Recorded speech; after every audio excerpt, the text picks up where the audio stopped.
Karen smashed my water line, then watched her home get destroyed. Part 1, Chapter 1, Home Sweet Home. My name's Daniel Reyes, and for the past 7 years, 204 Brookstone Avenue has been my slice of peace. It's not a mansion and it's not fancy. It's a 2-story brick home with a tiny front yard, a crumbling mailbox, and a garden I've nursed with my own 2 hands. Rows of peonies, hydrangeas, and wild herbs stretched along the walkway, blooming defiantly under the stubborn Texas sun. It wasn't perfect, but it was mine. And every Saturday morning, without fail, I'd roll out the heavy-duty garden hose and spend an hour tending to my little patch of paradise, whistling along to the oldies blaring from my portable speaker. Neighbors would wave, kids would race by on bikes. Even Mr. Benson from 2 doors down would occasionally stop to admire the basil. It was a good life, simple until Karen Whitmore moved in, and everything changed. Chapter 2, The New Queen of Brookstone. Karen came with the usual fanfare, a sleek black SUV movers hustling under her barking commands, and enough HOA paperwork to choke a horse. She was blonde, polished, and sharp-edged, the kind of person who didn't just walk onto a street, she claimed it.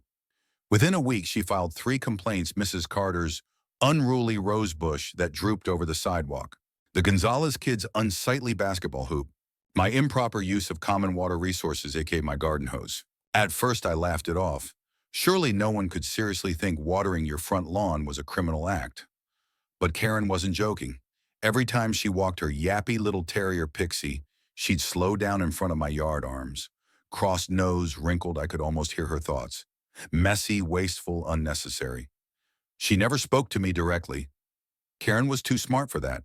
Instead, she weaponized emails, complaint forms, and passive-aggressive notes left under my windshield wipers. Still, I kept my head down, kept watering, kept believing that some battles weren't worth fighting. I was wrong. Chapter 3, A Ticking Bomb. One Thursday evening, after a long day at the architecture firm, I came home to find a folded letter taped to my front door. No stamp, no envelope. Just Karen's tight, precise handwriting. Final warning. Your excessive use of water is negatively impacting property values. Failure to correct this irresponsible behavior will result in further action. K. Whitmore. I chuckled, shook my head, and tossed the paper into the recycling bin. It wasn't worth my time, or so I thought. That night, I set up the sprinkler to run for 20 minutes, a light soak to keep the roots healthy during the brutal summer. I double-checked the settings, checked the hose. Everything was in perfect working order. I fell asleep to the soft patter of water against soil, thinking nothing of it. I had no idea that a few hours later, Karen would lose her mind and take it out on my waterline. Chapter 4, The Snap Heard Round the Block. The next morning, I woke up to chaos. My phone buzzed nonstop with texts. Are you okay? Dude, check your front yard. One to you us. Bro, there's water everywhere. I bolted outside, barefoot shirt, half tucked, and froze on the porch. It looked like a river had erupted across Brookstone Avenue. Water surged down the sidewalk, pooled around the gutters, and most horrifying of all, flooded straight into Karen's freshly renovated home. Her pristine white carpet drenched the custom hardwood floors she bragged about at the last HOA meeting, warping like spaghetti. I whipped my head toward my garden. The sprinkler sat abandoned, toppled over. My heavy-duty hose ripped from the spigot lay split open at the end, and next to it, unmistakably captured on Gus's doorbell cam. Bless Gus was Karen, in full view middle of the night, wearing fuzzy slippers and a silk robe, swinging a metal wrench like Babe Ruth and smashing my water line clean in Part 3. Chapter 9, The Ghost of Brookstone Avenue. For the first time since she moved in, Karen Whitmore vanished. Her once immaculate front lawn grew wild and patchy. Her mail piled up in the box, yellow notices peeking through. The wreath on her front door sagged and faded. No more brisk walks with Pixie. No more aggressive HOA emails. No more icy glares across the street. Just silence. Occasionally, neighbors would glimpse her, peering through the blinds, her face pale and drawn. But she never came out, and no one came for her. The same neighbors she once lorded over with complaints and condescension now spoke of her with an odd, uncomfortable pity. She had built her kingdom on control, and without it, she had nothing. Chapter 10, A Different Kind of Help. One morning while hauling bags of mulch to the community garden project at the end of the street, I noticed a figure standing awkwardly by the tool shed. Karen, no makeup, no designer outfit, just jeans, a t-shirt, and a battered pair of gardening gloves. I froze. So did everyone else. The buzz of conversation faltered. The kids stopped running. Mrs. Carter lowered her watering can mid-pour. Karen cleared her throat. She started, then looked down at her hands. I heard you needed volunteers. Her voice cracked on the last word. For a long, heavy moment, no one moved. Then good old Gus shrugged and handed her a rake. Grab a row, he said. And just like that, Karen Whitmore, the same woman who once tried to sue us over lawn ornaments, knelt in the dirt and started pulling weeds. No fanfare, no cameras, just quiet, awkward effort. Chapter 11, Hard Ground. New Roots. At first, no one talked to her much. The wounds were too fresh, the anger too raw. But Karen kept coming. Every Saturday morning like clockwork, she showed up. She hauled mulch, she raked leaves, she planted new seedlings in the community beds.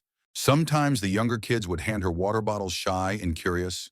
Sometimes the older neighbors would give her a nod of acknowledgement. Little by little, a fragile thread of trust began weaving itself between her and the community. She didn't ask for forgiveness. She didn't demand attention. She just worked. And for the first time, Karen learned the hard lesson life had been trying to teach her all along. Respect isn't taken, it's earned. One small, humble act at a time. Chapter 12. Letters in the Dark 1. Rainy afternoon after finishing my shift at the garden, I found a small envelope tucked into my mailbox. Inside was a handwritten note. Daniel, I can't undo what I did, but I'm trying to be someone who plants, not someone who destroys. Thank you for letting me try, Karen. I stood there in the drizzle reading the note over and over. The ink had smudged in places. Maybe from her hands. Maybe from tears I didn't know. All I knew was this: forgiveness isn't a switch you flip. It's a garden you tend, watered with patience, nurtured with hard, messy effort, and maybe, just maybe, Karen's roots were finally growing in better soil. Part 4. Chapter 13, Planting Season.